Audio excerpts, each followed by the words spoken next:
This bulletin is sponsored by a diagnostic center. नमस्कार, मैं हूं जयश्री नागदा और आप देख रहे हैं सीबीसी न्यूज राजस्थान का प्राइम टाइम बुलेटिन। खबरों में जाने से पहले एक नजर आज की न्यूज हेडलाइंस पर। राजस्थान के सबसे विवादित कुलपति बने अमेरिका सिंह। पहली बार किसी मुद्दे पर सरकार और विपक्ष के साथ फिर कुलपति को क्यों बचा रहा है राजभवन। मई में आएंगे अमित शाह, क्या लुभा पाएंगे आदिवासियों को। आदिवासी क्षेत्र में सभाएं, बीजेपी और कांग्रेस दोनों को चुनौती। दलित दूल्हे की शादी में पुलिस बाराती, 4 थानों की पुलिस के पहरे में निकला दलित दूल्हा। चर्चा का विषय बना शादी का अनूठा कार्ड, रहीम दास के दोहे के साथ इनविटेशन कार्ड पर लिखवाया पूर्वी राजस्थान नहर परियोजना चालू करो। मायरे के लिए प्रसिद्ध नागौर में 4 भाइयों ने भरा 71 लाख का जबरदस्त मायरा। परफेक्ट स्मार्ट स्किल लाए हैं फ्री एजुकेशनल सेमिनार, जिसमें मिस्टर अमित राठी, जो कि नासिक महाराष्ट्र के हैं और इंटरनेशनल स्पीकर एंड काउंसलर है, बात करेंगे smart parenting, new educational policies, career after 10th और करियर गोल सेटिंग पर।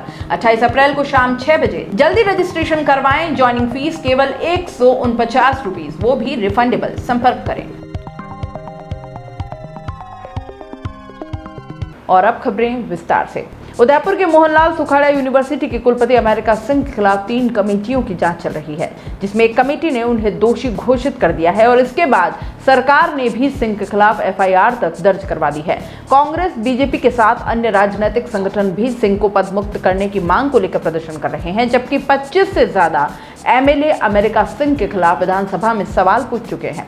बावजूद इसके सिंह के खिलाफ अब तक राजभवन ने कोई कार्रवाई नहीं की है। ऐसे में माना यह जा रहा है कि जल्द ही अमेरिका सिंह की गिरफ्तारी हो सकती है। दरअसल सरकार की ओर से एफआईआर दर्ज होने के बाद यह माना जा रहा है कि जल्द ही राजभवन कुलपति प्रोफेसर अमेरिका सिंह को निलंबित कर देगा, लेकिन 3 दिन का वक्त बीत जाने के बाद भी अब तक उन पर कोई कार्रवाई नहीं हुई है, बल्कि सिंह पर कार्रवाई करने से पहले राजभवन उनको सुनवाई का एक मौका दे सकता है। ऐसे में माना यह जा रहा है कि अगले 3 दिनों में सिंह को राजभवन सुनवाई के लिए बुलाया जा सकता है। वहीं सिंह के साथ ही शिक्षा विभाग के अधिकारियों की भी सुनवाई के दौरान बुलाया जाएगा।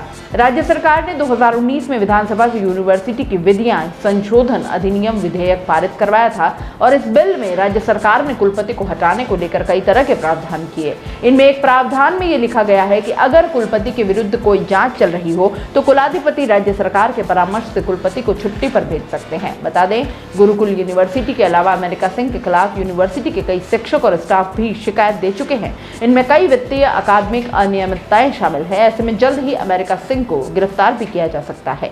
राजस्थान में आगामी चुनावों को देखते हुए दोनों पार्टियों की ओर से तैयारी शुरू कर दी गई है। बीजेपी इसकी शुरुआत मेवाड़ से करने वाली है। उदयपुर के आदिवासी बाहुल्य क्षेत्रों में मई महीने में अमित शाह का दौरा तय माना जा रहा है। बताया जा रहा है कि यहां आदिवासी सम्मेलन होगा। गुजरात बॉर्डर के पास होने की वजह से दोनों राज्यों के आदिवासी क्षेत्रों को टारगेट किया जाएगा। सूत्रों के मुताबिक केंद्रीय गृह मंत्री अमित शाह मई महीने के आखिरी सप्ताह 25 मई के आसपास राजस्थान के आदिवासी बाहुल्य क्षेत्र में प्रवास पर रहेंगे। इस दौरान बेणेश्वर धाम या ऋषभ देव में बीजेपी का आदिवासी सम्मेलन की भी तैयारी पार्टी की ओर से की जा रही है और इसके राजस्थान बॉर्डर से सटे गुजरात में भी आदिवासी क्षेत्र में शाह के दौरे के कार्यक्रम बन रहे हैं। माना जा रहा है कि भारतीय ट्राइबल पार्टी और कांग्रेस के बढ़ते प्रभाव वाले इन क्षेत्रों में अमित शाह 2023 की चुनावी रणनीति के तहत सभा करेंगे। शाह के दौरे से पहले राजस्थान बीजेपी प्रदेशाध्यक्ष सतीश पुनिया और बीजेपी के राष्ट्रीय महामंत्री विनोद तावड़े बांसवाड़ा में कैंप करने जा रहे हैं। दोनों नेता बांसवाड़ा में मां त्रिपुरा सुंदरी मंदिर के दर्शन कर बीजेपी अनुसूचित जनजाति मोर्चा प्रदेश कार्य समिति की बैठक लेंगे। सतीश पुनिया 21 से 23 अप्रैल तक 4 जिलों के दौरे पर रहेंगे। टोंक, चित्तौड़गढ़, उदयपुर और बांसवाड़ा जिलों का प्रवास रहेगा। वागड़ क्षेत्र में संभाग मुख्यालय उदयपुर में भी बीजेपी जिला कार्य समिति की बैठक और प्रबुद्ध नागरिक सम्मेलन किया जाएगा। 22 अप्रैल को भाजपा के राष्ट्रीय महामंत्री विनोद तावड़े और सतीश पुनिया उदयपुर में भाजपा जिला कार्य समिति बैठक और प्रबुद्ध नागरिक सम्मेलन को संबोधित करेंगे। 23 अप्रैल को दोनों नेता बांसवाड़ा में मां त्रिपुरा सुंदरी के दर्शन कर भाजपा के अनुसूचित जनजाति मोर्चा प्रदेश कार्य समिति की बैठक लेंगे। इन जगहों पर भारतीय ट्राइबल पार्टी और कांग्रेस दोनों बीजेपी के लिए चुनौती बनी हुई है। पार्टी का यह मानना है कि बीजेपी को न्यूट्रलाइज करने के लिए शाह की सभा यहां करवाना जरूरी हो गया है। केवल 3 विधायक डूंगरपुर और बांसवाड़ा की 9 विधानसभा सीटों में से केवल 3 पर ही बीजेपी के विधायक हैं। डूंगरपुर जिले की 4 सीटों में से सिर्फ 1 सीट आसपुर से बीजेपी के गोपीचंद मीणा विधायक है, जबकि 2 सीटों पर 84 में बीजेपी के राजकुमार रोत और सागवाड़ा में बीजेपी के रामप्रसाद विधायक हैं। डूंगरपुर सीट से कांग्रेस के गणेश गोगरा विधायक हैं। वे यूथ कांग्रेस प्रदेशाध्यक्ष भी हैं। बांसवाड़ा जिले के 5 में से 2 ही सीटों पर बीजेपी के विधायक हैं। घाटोल से हरेंद्र नीनामा और गढ़ी से कैलाश चंद मीणा बीजेपी के विधायक हैं। बांसवाड़ा में कांग्रेस के भी 2 विधायक हैं। इनमें बांसवाड़ा सीट से अर्जुन सिंह बामनिया और बागीदौरा से महेंद्रजीत सिंह मालविया दोनों कांग्रेस की गहलोत सरकार के मंत्री हैं, जबकि कुशलगढ़ सीट से रविला खड़िया निर्दलीय विधायक हैं। आपको याद हो तो मुख्यमंत्री अशोक गहलोत ने जनता को संबोधित करते हुए अभी कुछ ही दिन पहले कहा था कि बात सिर्फ हिंदू मुस्लिम की नहीं है। अगर ऐसा होता तो दलित दुल्हों को घोड़े पर चढ़ने क्यों नहीं दिया जाता? वहां तो घोड़ी चढ़ने वाला भी हिंदू और उतारने वाला भी हिंदू ही होता है। फिर धर्म की राजनीति क्यों? विरोध गलत कार्य करने वाले का होना चाहिए, लेकिन धर्म देखकर नहीं। ये बात इसलिए याद आ गई क्योंकि फिर एक बार एक दलित दुल्हा दहशत में गोली चढ़ा है। नाथद्वारा क्षेत्र के मोगाना गांव में बुधवार शाम को भारी पुलिस जाब्ते के बीच दलित दुल्हे की बिंदौली निकाली गई। दूल्हे के परिजनों को ग्रामीणों द्वारा व्यवधान डालने की आशंका थी और इसी को लेकर परिजनों ने पुलिस को शिकायत दी। प्रशासन और पुलिस सुरक्षा के बीच गांव में बिंदौली निकाली गई। 4 थानों सहित पुलिस लाइन का जाब्ता गांव में तैनात रहा। तो आखिर ये डर किसका है बताइए? क्या कोई मुस्लिम इन्हें आकर रोकता है? हिंदू मुस्लिम और धर्म की राजनीति जो लोग करते हैं, साथ में भोली भाली जनता को भी इसमें घसीटकर उग्र बनाते हैं, उन्हें इससे समझ लेना चाहिए कि बात यहाँ सही और गलत की है, धर्म की नहीं। पुलिस उपाधीक्षक छगन पुरोहित ने बताया कि मोगाना गांव में हरिराम बैरवा के बेटे की शादी के कार्यक्रम आयोजित किए जा रहे थे। शादी वाले परिवार ने बिंदौली के दौरान गांव के लोगों द्वारा व्यवधान उत्पन्न करने की आशंका जताई थी। हालांकि किसी के खिलाफ नामजद आरोप नहीं लगाया। पुलिस ने विवाद होने की आशंका के चलते गांव में पुलिस जाब्ता तैनात कर दिया। शाम को भारी पुलिस जाब्ते के साथ बिंदौली निकाली गई। एक बार तो यूं लगा जैसे पुलिस यहां बाराती बन गई हो। पुलिस भी कार्यक्रम में बिना किसी विवाद व्यवधान के शांतिपूर्ण तरीके से ये कार्यक्रम संपन्न हुआ। दलित परिवार द्वारा व्यवधान उत्पन्न करने की आशंका जताने पर पुलिस और प्रशासन का भारी लवाजमा मोगाना गांव में मौजूद रहा। नाथद्वारा एसडीएम अभिषेक गोयल सहित नाथद्वारा थाना, रेलमंगरा थाना, हमनोर थाना, देलवाड़ा थाना और पुलिस लाइन का जाब्ता वहां तैनात रहा। शासन सचिव के एपीओ आदेश के बाद विकास अधिकारी यानी बीडीओ के पंचायत समिति कार्यालय में उपस्थिति का मामला बुधवार को तूल पकड़ गया। लंबी छुट्टी के बाद बीडीओ की उपस्थिति से स्थानीय राजनीति में एकाएक भूचाल आ गया। महिला प्रधान, उनके प्रति एवं सरपंच संघ अध्यक्ष सहित अन्य कांग्रेसी कार्यकर्ता कार्यालय पहुंच गए। मंत्रणा के बाद महिला प्रधान एवं अन्य नेताओं ने पंचायत समिति कार्यालय के बाहर ताला जड़ दिया। इस दौरान पंचायत समिति कार्यालय में सेवाएं दे रहे कर्मचारियों को भी जनप्रतिनिधियों ने हाथ पकड़कर बाहर कर दिया। जनप्रतिनिधियों ने आरोप लगाया कि एपीओ होने के बाद भी बीडीओ ड्यूटी पर कैसे आए। दूसरी ओर बीडीओ ने कहा कि बिना चार्ज दिए वह रिलीव नहीं हो सकते। इस मौके पर सरपंच संघ अध्यक्ष धूलजी चरपोटा, रूंजिया सरपंच कालूराम चरपोटा, बड़ान सरपंच दलजी नीनामा, सवानिया सरपंच खोमजी मैडा, प्रधानपति पूनम चंद नीनामा, डूंगरिया सरपंच दिनेश नीनामा, बामनपाड़ा सरपंच प्रभुलाल माल एवं अन्य नेता मौजूद थे। पूरा मामला क्या है ये भी देख लीजिए। हकीकत में पंचायती राज विभाग के शासन सचिव पीसी किशन ने 13 अप्रैल को एक आदेश जारी कर घाटोल बीडीओ सुनील वर्मा को एपीओ कर दिया। साथ ही उनकी उपस्थिति जयपुर मुख्यालय पर तय कर दी। लेकिन आदेश से पहले और बाद में बीडीओ अवकाश पर चल रहे थे। बुधवार को उनकी अवकाश अवधि समाप्त हुई तो उन्होंने ज्वाइनिंग दी। इस बात से महिला प्रधान हरकू देवी नाराज हो गई। बस इसी विरोध में यहाँ जनप्रतिनिधि जुटे। राजनीति से जुड़े सूत्रों की माने तो बीडीओ वर्मा घाटोल के पूर्व विधायक और जिला परिषद सदस्य नानालाल नीनामा की ज्यादा नजदीकी है। वह अधिकांश काम उनके करते रहते हैं। कांग्रेस के दूसरे थड़ा जो नीनामा के विरोध में रहता है, इस बात को स्वीकार नहीं कर पा रहा। दूसरी ओर बीडीओ ने 23 जुलाई को ज्वाइनिंग के बाद से प्रधानपति के कार्यालय परिसर में उपस्थिति को लेकर नाराजगी जताई थी। इसके बाद से प्रधानपति कार्यालय नहीं आते थे। महिला प्रधान केवल साक्षर हैं, इसलिए वह बिना पति की सलाह और सहयोग की जिम्मेदारी पूरी नहीं निभा पाती। ऐसे प्रधानपति को बीडीओ किसी सूरत में बर्दाश्त नहीं हो रहे थे, इसलिए प्रधान ने उच्च अधिकारियों को सूचित कर बीडीओ को एपीओ करवा दिया। अब असल में तकनीकी अड़ंगा कैसे है ये समझिए। हकीकत में शासन सचिव के एपीओ आदेश की पालना जिला कलेक्टर को करानी होती है। आदेश के बाद बांसवाड़ा के तत्कालीन जिला कलेक्टर अंकित कुमार सिंह करौली के लिए रिलीव हो गए।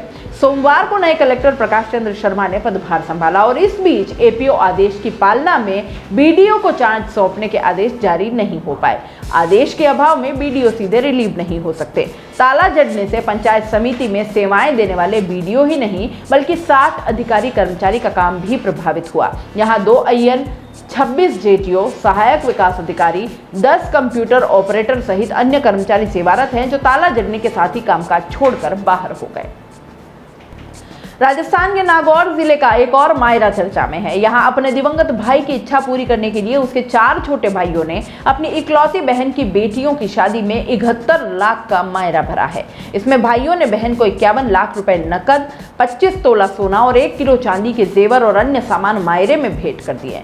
इन भाइयों ने अपनी भांजियों की शादी में बहन के यहाँ मायरा भरा था और इस बार चर्चा का विषय बना रहा ये मायरा नागौर के लाडनू में भरा गया है। भाइयों ने अपनी बहन को 500 रुपए के नोटों से सजी चुनरी भी उड़ाई।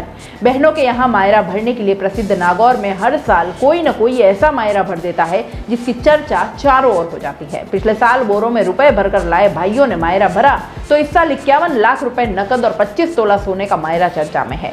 नागौर जिले में मायरे की परंपरा अनूठी रही है। हमेशा से ही ऐसे मायरे भरे जाते रहे हैं, लेकिन अब जमाना सोशल मीडिया का है तो ऐसे मायरों की चर्चा जल्द ही चारों तरफ फैल जाती है। इस बार नागौर का जो मायरा चर्चा में आया वह लाडनू में भरा गया। वैसे तो मायरा नागौर जिले में परंपरा के साथ मान और सम्मान की रस्म के तौर पर प्रचलित है। लाडनू में किसान परिवार से संबंध रखने वाले मामाओं ने गत मंगलवार को अपनी 2 भांजियों की शादी में करीब 71 लाख रुपए का मायरा भर दिया। जब ये मामा थाली में नोट और जेवर भरकर लाए तो सभी हैरान हो गए। भाइयों के इस प्यार को देख इकलौती बहन फूली नहीं समाई। भाइयों का प्यार देखकर वो प्रफुल्लित हो उठी। इतना ही नहीं, भाइयों ने बहन को 500 रुपए के नोटों से सजी चुनरी उड़ाई। दरअसल लाडनू की रहने वाली सीता देवी की 2 बेटियां प्रियंका और स्वाति की मंगलवार यानी 19 अप्रैल को शादी थी। सीता 5 भाइयों की इकलौती बहन है। सीता देवी के बड़े भाई रामनिवास का 3 साल पहले देहांत हो गया था। उनकी इच्छा थी कि बहन का मायरा जब भी भरे तो उसकी चर्चा होनी चाहिए, मायरा में किसी भी तरह की कमी न रहे। इस पर नागौर जिले की जायल तहसील के राजोद गांव के निवासी चारों भाई सुखदेव, मगनाराम, जगदीश, जैनाराम और भतीजा सहदेव रेवाड़ मायरा लेकर पहुंचे। मायरे में भाई 51 लाख नकद, 25 तोला सोना और कई अन्य सामान लेकर गए। दिवंगत हो चुके बड़े भाई की इच्छा के अनुसार चारों छोटे भाई इसके लिए काफी समय से रुपए एकत्रित कर रहे थे। शुरू से ही परिवार की इच्छा थी कि भांजियों का मायरा गाजे बाजे के साथ हो।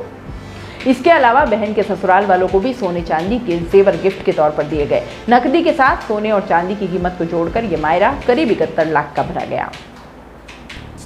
पूर्वी राजस्थान नहर परियोजना को राष्ट्रीय परियोजना घोषित करने की लगातार मांग जोर पकड़ती जा रही है। एक और कांग्रेस पार्टी के नेता परियोजना को लेकर भाजपा पर लगातार हमलावर हैं, तो वहीं दूसरी ओर भाजपा भी राज्य की कांग्रेस सरकार को घेरने में कोई कसर नहीं छोड़ रही। इसके साथ ही अब ग्रामीण अंचल में भी इसे लेकर तरह तरह के प्रयोग देखने को मिल रहे हैं। ERCP का असर अब शादी विवाह में भी देखने को मिल रहा है। ऐसे में पूर्वी राजस्थान के दौसा जिले की तहसील राहुवास के ढोलावास गाँव में एक परिवार ने शादी के निमंत्रण कार्ड पर ERCP छपवाया है। शादी के इनविटेशन कार्ड पर लिखा है कि पूर्वी राजस्थान नहर परियोजना को चालू करो। इसके साथ ही कार्ड पर रहीम दास के दोहे रहीमन पानी राखिए, बिन पानी सब सून, पानी गए न उबरे, मोती मानस चून भी लिखा हुआ है। ERCP लिखा हुआ कार्ड दौसा और आसपास के गांवों में इनविटेशन के तौर पर वितरित किए गए हैं। सोशल मीडिया पर भी ERCP लिखा हुआ कार्ड लोगों में चर्चा का विषय बन गया है। हालांकि इसे प्रिंट कराने वाले इस शख्स का पता नहीं चला है, लेकिन नहर परियोजना को लेकर पूर्वी राजस्थान के जिलों में लोग लामबंद होते देखे जा रहे हैं। बता दें कि प्रदेश के 13 जिलों को जोड़ने वाली ERCP परियोजना को राष्ट्रीय परियोजना घोषित करने की मांग तेजी से बढ़ने लगी है और इसके बहाने कांग्रेस अपना गढ़ बचाने की जुगत में भी लगी हुई है, तो वहीं बीजेपी यहां अपनी खोई जमीन तलाश कर रही है। इसे लेकर पिछले दिनों कांग्रेस ने केंद्रीय जल शक्ति मंत्री गजेंद्र सिंह शेखावत का पुतला फूंका था। वहीं मुख्यमंत्री अशोक गहलोत व केंद्रीय जल शक्ति मंत्री के बीच तल्ख बयानबाजी भी देखने को मिली थी। पूर्वी राजस्थान के दौसा, करौली, सवाई माधोपुर, भरतपुर और धौलपुर के विधानसभा चुनाव में कांग्रेस को काफी सीटें इन जिलों से मिली थी। ऐसे में राष्ट्रीय परियोजना घोषित नहीं होने से भाजपा को यहां आगामी विधानसभा चुनाव में फिर से नुकसान उठाना पड़ सकता है।